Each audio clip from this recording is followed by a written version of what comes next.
Il ne faut pas confondre résoudre un problème et résoudre une équation.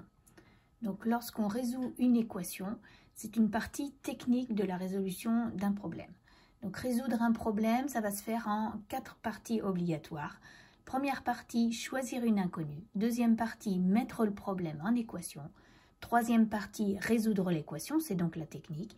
Et quatrième partie, interpréter et donner une conclusion au problème.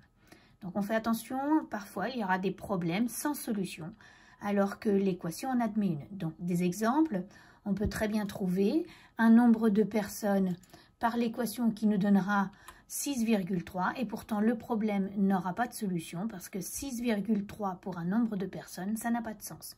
Si l'équation nous donne un nombre égal à -3 et que ça doit correspondre dans un problème à une distance, on dira que le problème n'a pas de solution parce que -3 km, ça n'a pas de sens dans la vie.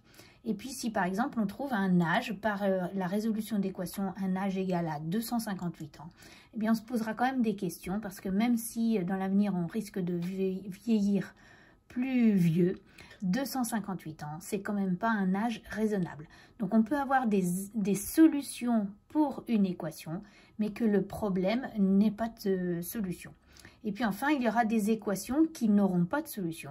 Eh bien, si l'équation n'a pas de solution, on est sûr que le problème associé, eh bien, il n'a pas de solution non plus. Voilà.